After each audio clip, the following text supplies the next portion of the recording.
Why paganism is helpless against evil.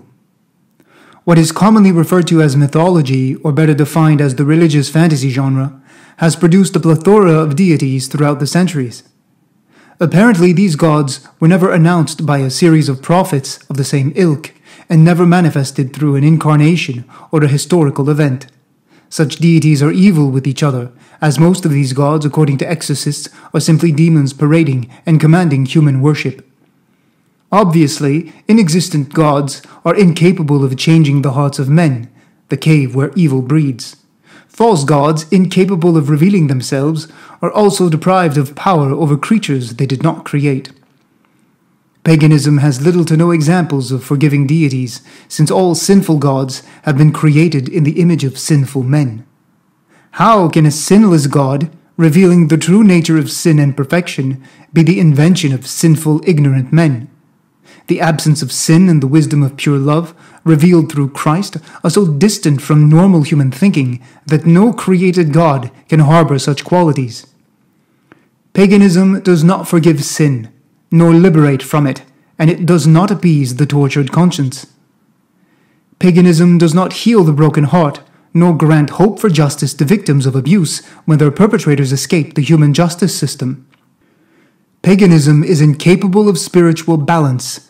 It either despises virginity, pushing the youth to see it as a burden, or bloats it into an idol after which the ones who fail to keep it are publicly shamed, ostracized, or, as it was for the Vestals in Rome and in other cults, they are killed.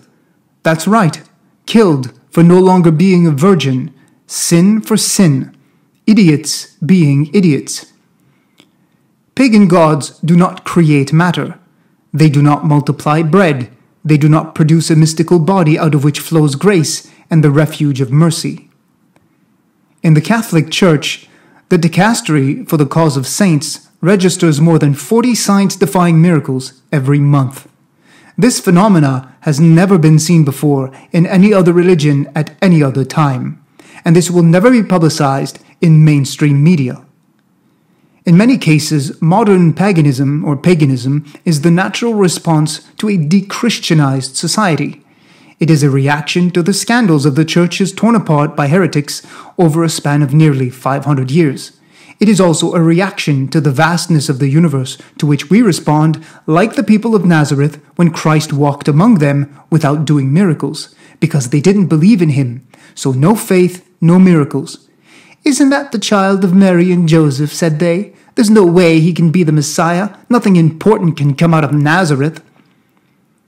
The universe can have the same effect on some people. "We are nothing, just one race of humanoids among others. All our religions are an ancestral form of childish explanations. Why would God come to our world?" Others would think, "Too much has yet to be discovered for me to adhere to a belief system from another time, language, and culture." Modern paganism can also be the response of a proud and selfish generation, or a traumatized one for that matter, which comes to no surprise looking at the horrors of the 20th century. For many people in the West, Puritanism is Christianity, when in fact it is nothing more than an expression of the Protestant heresy. The demonization of the body set the basis for the sexual devolution, resulting in the present social climate. Paganism will exalt or vilify the body. Paganism inclines toward the overconsumption of the flesh and unleashes the natural appetites into a feast-beast mode. Abuse and moral decay are inevitable. Since evil is a creature worshipping itself or a created good and rebelling against a revealed God, paganism roots itself in the garden of evil, making it not only a blind collaborator of evil, but essentially helpless against it.